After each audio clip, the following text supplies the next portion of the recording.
Title પ્રેમ પથ category romance story. ઢળતા સૂરજની લાલીમાં જાણે આસમાનમાં ફેલાઈને પ્રેમનો રંગ પ્રસારી રહી હતી.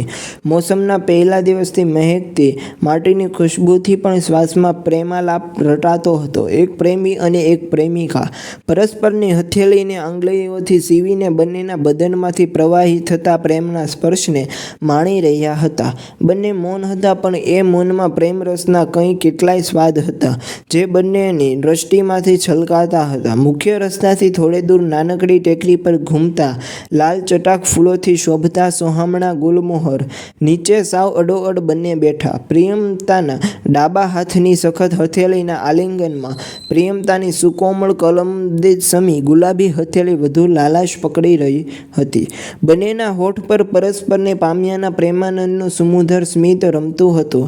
પ્રિયમતાની નશીલી માદક આંખો સ્ત્રીસહ લજ્જાના ભારથી ઝૂકેલી હતી, જ્યારે પુરુષની કસુંબલ આંખો પૌરુષી મદથી છલકાઈને ઘેઘૂર બની ગઈ હતી. પ્રિયમતમે હળવેકથી આંગળીની પકડ ઢીલી કરી પ્રિયમતાની સુકોમળ મલમલી આંગળીને જમણા હાથે મૃદુતાથી પકડીને તેના પર હળવું ચુંબન આપ્યું. લજામણીનો છોડ વધુ સંકોચાયો. હળવેથી પાંપણોના પડદા ઊંચકાયા ને નમણા નેત્રોમાંથી વહેતી સ્નેહધારાએ પુરુષ અને પ્રકૃતિ વચ્ચેના પડદાને હટાવી દીધો. પુરુષે પ્રકૃતિને પોતાના આલિંગનમાં ઝઘડી લીધી. ક્ષણભર બંનેની આંખો એકબીજામાં ઓતપ્રોત થઈ, અને પછી ચાર આંખો બંધ થઈ, ચાર હોઠ ભેગા થયા, અને બે ધડકતા હૈયા પરસ્પર ચંપાયા. બે શ્વાસનો લય એક બન્યો. બંનેની પ્રેમ સમાધિને વતાવવી હોય એમ ફરી આકાશમાંથી ઝરમર વરસાદ વરસવા લાગી. ગુલમોહરના પુષ્પોમાંથી ચડાઈને શીતળ જળ બંને પર અભિષેક કરવા લાગ્યું. ત્યાં તો પવનનો તેજ પ્રવાહ ભાવ સમાધિમાંથી બંને પ્રેમીને વાસ્તવિક ધરા પર પાછા લાવ્યો. પ્રેમીનું નામ હતું પિયુષ, પ્રેમિકા હતી પ્રિયંકા. નામમાં પણ અદ્ભુત સાયુજ્ય હતું. પિયુષ પોતાની નાજુક પોયણીને પ્રિયા કહીને પોકારતો, અને પ્રિયંકા પોતાના સોહામણા સાથીને પિયુ કહીને પોરસાવતી. પ્રિયાના હોઠ પરથી માદકતાપૂર્ણ પિયુ ઉચ્ચાર નીકળતો ને પિયુષનું રોમ રોમ પુલકિત થઈ જતું. બંને વચ્ચે અદ્ભુત કેમિસ્ટ્રી હતી. દિલોજાનથી પ્રકટેલ ચાહત હતી. પ્રથમ દ્રષ્ટિએ પ્રગટેલો પ્રેમ ન હતો. 5 વર્ષનો પરસ્પરનો પારિવારિક પરિચય હતો. બંને સાથે અભ્યાસ કરતા. પારિવારિક સંબંધોને લીધે સાથે જ વાંચવાનું બનતું. હા, બંનેની શિક્ષણ સંસ્થાઓ અલગ અલગ હતી, પણ અભ્યાસક્રમ સમાન હતો, એટલે અધ્યયન સાથે થઈ શકતું. શરૂમાં વધારે ગુણાંક સાથે સાથી કરતાં આગળ નીકળી જવાનો આનંદ હતો, અને પછી પોતાના કરતાં સાથીને વધુ ગુણાંક પ્રાપ્ત થાય એની ખેવના રહેતી. 5 વર્ષના સહેવાસે એકબીજાના ગમા અણગમા, સુટેવ કુટેવ સ્વભાવની લાક્ષણિકતા અને એકબીજાના વ્યક્તિત્વની ઓળખ આપી દીધી હતી. ઓળખાણે મૈત્રી સુધી અને મૈત્રીએ પ્રણય સુધીનો પંથ કાપતા 5 વર્ષ લીધા હતા. એકબીજાની વિચારોને ઓળખ્યા, મનોભાવોને માણ્યા, અને હૃદયની ઉર્મિઓએ જ્યારે બળવો કર્યો ત્યારે મૈત્રી બંધન સ્નેહબંધનમાં પરિણમ્યું હતો. શબ્દને સ્પર્શ સુધી પહોંચવામાં 1 વર્ષ, સ્પર્શને સંવેદના સુધી પહોંચવામાં બીજા 2 વર્ષ, અને સંવેદનાને સ્નેહ સુધી પહોંચવામાં બીજા 2 વર્ષ, એમ કુલ 5 વર્ષ વીત્યા હતા. ત્યારે હથેળીનો સ્પર્શ હોઠ સુધી પહોંચ્યો હતો. પરિચય પ્રગાઢ બનીને પ્રણયમાં પરિણમ્યો હતો. હા, એક વાત ચોક્કસ કે બંને પ્રેમીઓ એની પરિપક્વતાને કારણે એના પ્રેમને છુપાવી રાખવામાં સફળ રહ્યા હતા. પિયુષના બાપુને આ સંબંધ તરફ થોડી શંકા હતી. એ જ રીતે પ્રિયંકાની મોટી બહેનને પણ આ પારિવારિક સંબંધ નવી દિશા તરફ ફંટાયો હોવાનો અંદાજ આવ્યો હતો. પણ હજુ સુધી વડીલોની નજરે કે શેરી મહોલ્લા કે સમાજમાં ચણભણ થાય એવી ખુલ્લી રીતે આ લોકોએ ક્યારેય પોતાના પ્રેમને પ્રદર્શિત કર્યો ન હતો. શહેર ઘણું મોટું હતું, અને બંનેનું મિત્ર વર્તુળ પણ વિશાળ હતું, એટલે અઠવાડિયા પખવાડિયામાં કોઈને કોઈ બહાને એકાદ વાર બંને પ્રેમીઓ શહેરથી દૂર એકાંત ટેકરીઓ વચ્ચે સુવાળું સાનિધ્ય માણી લેતા હતા. પણ હવે ગ્રેજ્યુએશન પૂરું થયું હતું. પ્રિયંકા માત્ર પ્રિયંકા હોત અને પિયુષ માત્ર પિયુષ હોત તો વાંધો નહોતો, પણ પ્રિયંકાનું રજિસ્ટર્ડ નામ પ્રિયંકાબા હતું, અને પિયુષનું રજિસ્ટર્ડ નામ પિયુષ ગિરી હતું. શહેરના પ્રાથમિક નાગરિક મેયર શ્રી રણજીતસિંહ બાપુ મોટા જમીનદાર હોવા ઉપરાંત અનેક ઉદ્યોગો માલિક હતા. શહેરમાં બહુ મોટું નામ માન અને ધાક ધરાવતા, આર્થિક સામાજિક અને રાજકીય રીતે આટલી ઊંચાઈ પર પહોંચવામાં એની ક્ષત્રિય તરીકેની ધાક પણ કારણભૂત હતી. બલકે પોતાનું જે કંઈ સ્થાન હતું, જે માન હતું તે તેની સરપંચના લીધે તો ઠીક, પણ તેની ભાઈગીરીને કારણે વધારે હતું. પ્રિયંકાબા આવા એક ખૂંખાર બાપની બીજા નંબરની દીકરી હતી. પિયુષગીરી ગામના મધ્યમ વર્ગના અતીત બાવા સાધુ પરિવારમાં જન્મેલો સૌથી મોટો પુત્ર હતો. તેના પિતા શંકરગીરી બાપુ સીધા સાદા અને સરળ આદમી હતા.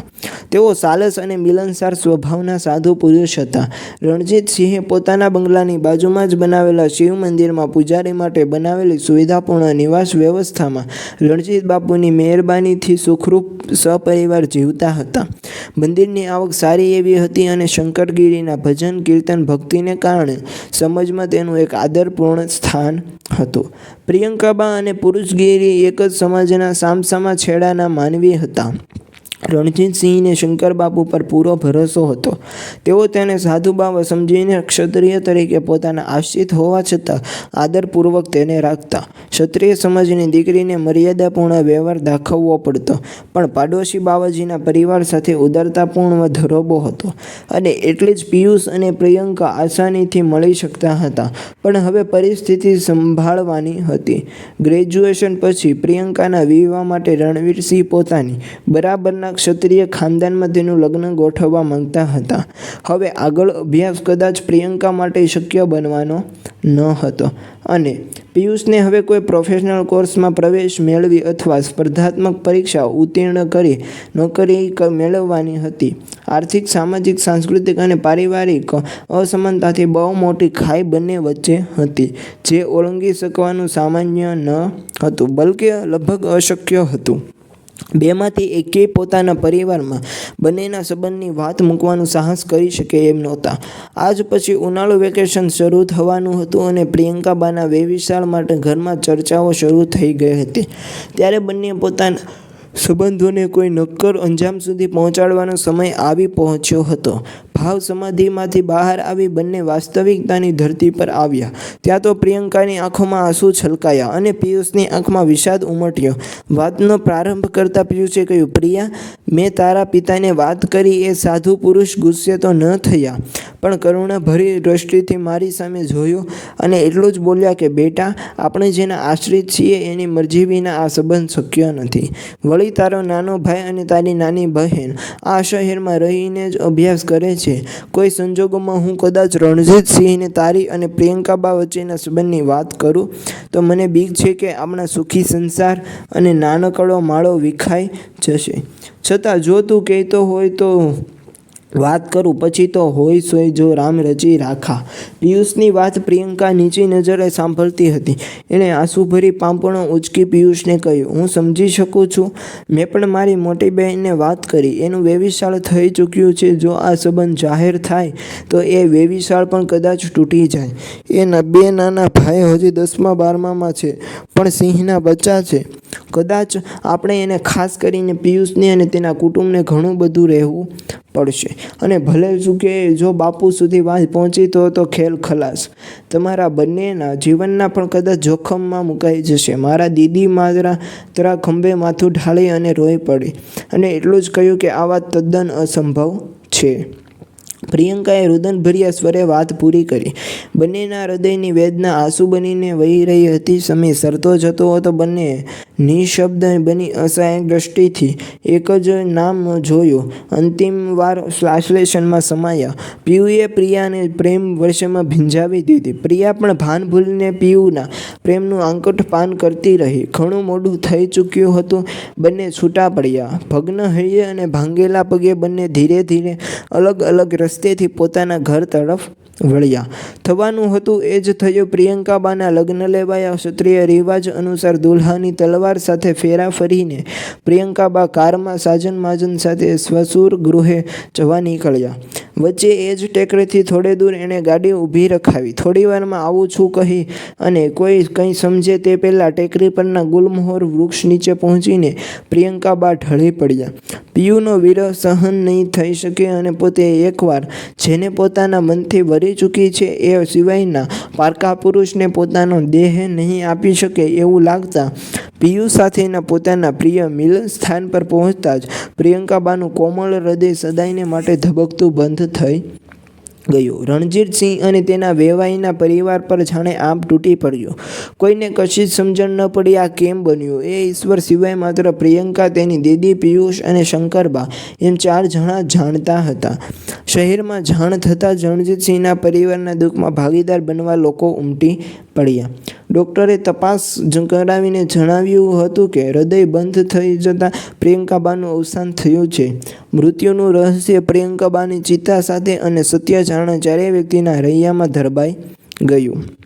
પિયુષને પ્રિયાના છેલ્લી વખત બોલાયેલા શબ્દો યાદ આવ્યા. મને વચન આપ કે આપણે બંને પરિવારની ખાનદાનીને લજવીશું નહીં, કદી એકબીજાને મળીશું નહીં. ન કરે નારાયણને બેમાંથી એકને કંઈ થઈ જાય તો આપણા બેમાંથી જે જીવિત હોય તે બંને પરિવારને આધાર આપવા ભૂતકાળને કાળજામાં ભંડારી દઈશું અને એકબીજાનો ખાલીપો ભરી દઈ બંનેના પરિવારને સાચવી લઈશું. પ્રિયંકાએ પોતે એ વખતે પિયુના મસ્તક પર હાથ મૂકી અને સોગંદ લીધા હતા અને ત્યારે પિયુષે પણ પ્રિયંકાને એટલી જ દ્રઢતાથી વચન આપ્યું હતું કે એમ જ થશે. પિયુષને લાગ્યું હતું કે પ્રિયંકાને પોતાના ભવિષ્યની જાણે કે જાણ થઈ ગઈ હતી અને પરિવારની ઇજ્જત માટે લગ્નની ના ન કહી પણ પ્રાણ ત્યાગવાના સંકલ્પ સાથે જ લગ્ન કરેલા. એટલે જ પ્રિયંકાએ પિયુષ પાસે આવું વચન માગી લીધું હતું. પ્રિયંકાના પાર્થિવ શરીરને ભસ્મીભૂત કરતી ચિત્તાથી થોડે દૂર ઊભો રહીને પિયુષ આકાશમાં ઉડતી અગન જ્વાળાઓ વચ્ચે પ્રિયાના સુંદર ચહેરાનું દર્શન કરી રહ્યો. જીવનભર કોઈની પણ સાથે જોડાયા સિવાય બંને પરિવારની સેવા કરવાના સંકલ્પ સાથે તે મનોમન બોલ્યો, પ્રિયા, તારી સાથેની મધુર યાદમાં જીવી લઈશ. તારી મરજી હતી એમ જ રણજીત બાપુની અને તારા પરિવારની સાથે મારા પરિવારની કાયમ કાળજી રાખીશ. રડી રડીને સૂજેલી આંખે પિયુષ સ્મશાન ગૃહમાં જ બેસી પડ્યો હતો.